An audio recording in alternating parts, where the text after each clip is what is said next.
आळंदीला जायचा दिवस उजाडला. माऊलींची पालखी आळंदीवरून हलायच्या 1 दिवस आधीच गावकरी आळंदीला मुक्कामी जात असत. निघताना बुवांचा आदेश प्रत्येक गावकऱ्याने तंतोतंत पाळला होता. आपल्या सामानासोबत कोणीही मोबाईल घेतला नव्हता. काही दिंडीच्या ट्रकमध्ये बसून तर काही बसने आळंदीला पोहोचले आणि आपल्या मुक्कामी जाऊन राहिले. भजन कीर्तन सुरू होतं. माऊलींचे दर्शन देखील होत होतं. साखरगावच्या ग्रामस्थांप्रमाणेच लाखो वारकऱ्यांनी अलंकापुरी अक्षरशः भरून गेली होती. कित्येक हजार भगव्या पताका कुणा ना कुणाच्या खांद्यावर फडकत होत्या. तुळशी वृंदावनं, विठ्ठलाच्या मूर्ती, पाण्याच्या घागरी अशा कित्येक गोष्टी जागोजागी दिसून येत होत्या. भक्तिमय वातावरण काय असतं याचा प्रत्यय तिथे येणाऱ्या प्रत्येकाला यायला सुरुवात झाली होती. पालखी हलायचा हा दिवस उजाडला.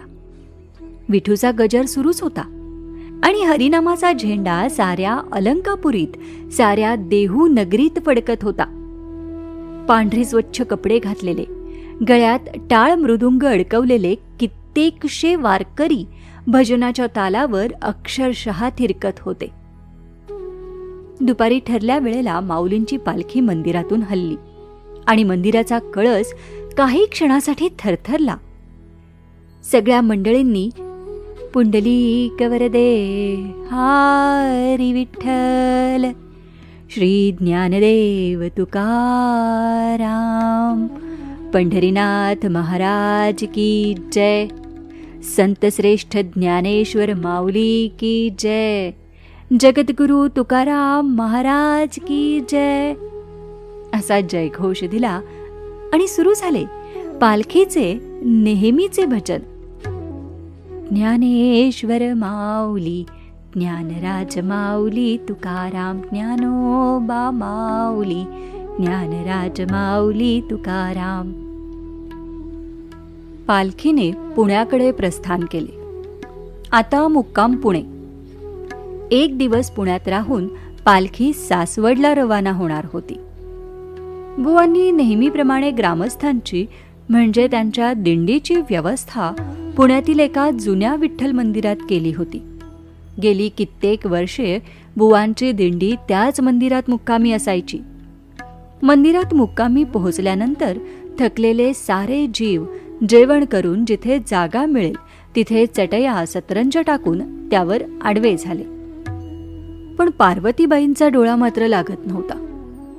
आपली ही शेवटची वारी आहे हा विचार सतत त्यांच्या मनात येत होता. आपल्यासोबत आपल्या लेकांनी यायला हवं. त्याने देखील आपल्यासोबत ही वारी करायला हवी.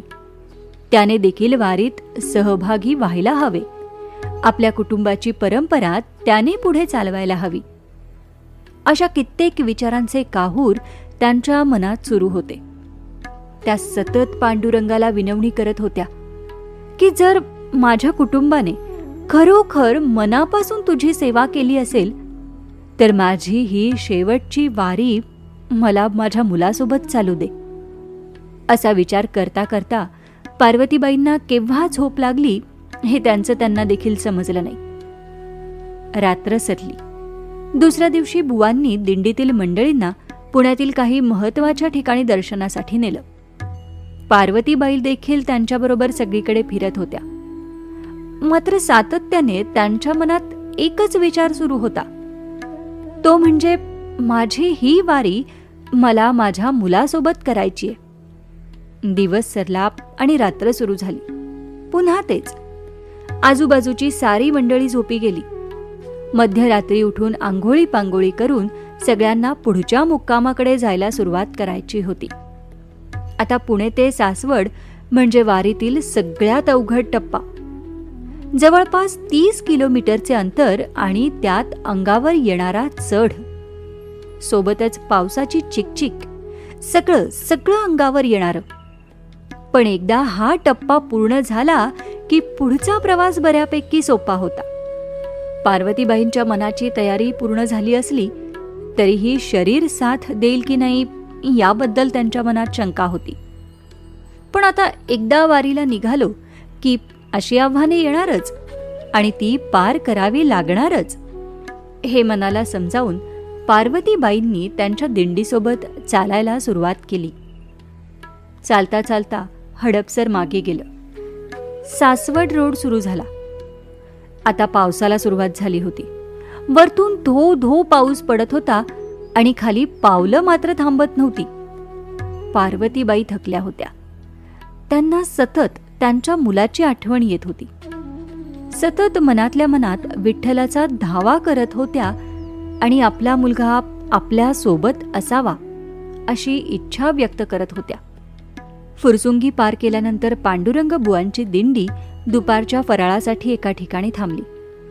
पुढे जाऊन दिंडीसाठी खिचडी तयार करून वाट बघणाऱ्या आचार्यांनी जसजशी दिंडीची लोकं आली तसतसे त्यांना खिचडी आणि चहा द्यायला सुरुवात केली.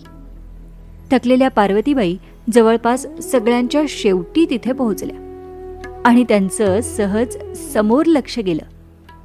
समोर ट्रकच्या बाजूला उभ्या असलेल्या त्यांच्या माधवला बघून त्यांच्या आनंदाला पारावार उरला नाही. त्यांच्या सुरकुतलेल्या चेहऱ्यावर हसू पसरलं आणि मनातल्या मनात हा भ्रम आहे अशी कल्पना येऊन गेली. पण तो विचार पूर्ण होण्यापूर्वीच समोर उभा असलेला माधव पुढे आला आणि त्याने आपल्या आईच्या हाताला धरून तिला तिथे अंतरलेल्या एका प्लॅस्टिकच्या पोत्यावर बसवलं. आपल्या पाठीला लावलेल्या सॅकमधून त्याने पाण्याची बाटली काढली आणि आपल्या आईला दिली.